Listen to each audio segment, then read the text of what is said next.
প্রিয় দর্শক, আসসালামু আলাইকুম। এমপিওভুক্ত শিক্ষা প্রতিষ্ঠানে শিক্ষক নিয়োগের লক্ষ্যে এনটিআরসি এর ষষ্ঠ গণবিজ্ঞপ্তিতে যারা আবেদন করেছেন তারা নিয়োগ সুপারিশ কবে পাচ্ছেন? আবার যারা আবেদন করেছেন তাদের সবাই কি নিয়োগ সুপারিশ পাবেন? এই সব প্রশ্নের উত্তর এই ভিডিওতে দেওয়ার চেষ্টা করব। তার আগে বলে নেই, আপনি যদি এই চ্যানেলে নতুন হয়ে থাকেন তাহলে পরবর্তী ভিডিও পেতে চ্যানেলটি সাবস্ক্রাইব করে রাখতে পারেন। ভিডিওটি আপনার ভালো লেগে থাকলে লাইক, কমেন্ট এবং শেয়ার করতে পারেন। তো চলুন মূল আলোচনা শুরু করা যাক।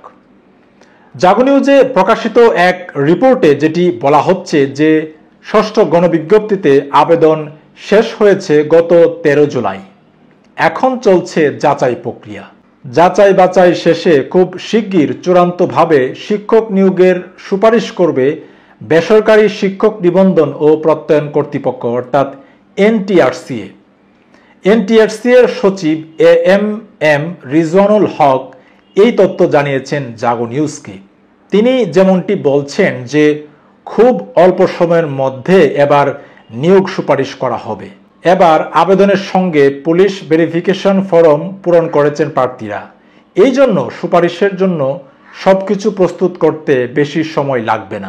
তবে সুপারিশ নিয়ে সুখবর দিলেও অনেক আবেদনকারী বাদ পড়ছেন বলেও জানিয়েছেন এনটিআরসি এর সচিব রিজওয়ানুল হক। তিনি যেমনটি বলছেন যে পদ শূন্য থাকলেও অনেকে বাদ পড়বেন, কারণ কোনো সাবজেক্টে হয়তো 100টি পদ ফাঁকা, সেখানে প্রার্থীর সংখ্যা হচ্ছে 300 জন, কিন্তু আমরা তো 100 জনের বেশি সুপারিশ করতে পারবো না, ফলে বাকি 200 জন বাদ পড়বেন। আবার অনেক সাবজেক্ট আছে যেখানে প্রার্থী খুঁজে পাওয়া যাচ্ছে না, সেখানে আসনগুলো ফাঁকা পড়ে থাকবে। এনটিআরসি এর তথ্য মতে গত 16 জুন ষষ্ঠ গণবিজ্ঞপ্তি প্রকাশ করা হয়।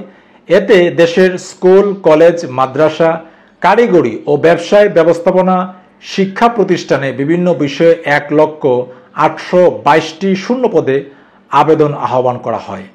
22 জুন থেকে এই আবেদন প্রক্রিয়া শুরু হয়। বিজ্ঞপ্তির তথ্য অনুযায়ী আবেদনের সময় শেষ হয়েছে গত 10 জুলাই। তবে রোববার রাত 11টা 59 পর্যন্ত ফি জমা দেওয়ার সুযোগ পেয়েছেন প্রার্থীরা।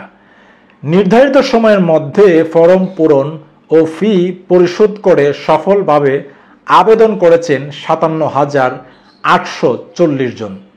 এনটিআরসি এর কর্মকর্তারা যেটি বলছেন যে যদি সব প্রার্থীদের আবেদন বৈধও হয় তবু 42,982 শিক্ষক পদ শূন্য থেকে যাবে। তাছাড়া আবেদনকারীদের মধ্যে অনেকে বাদ পড়তেও পারেন।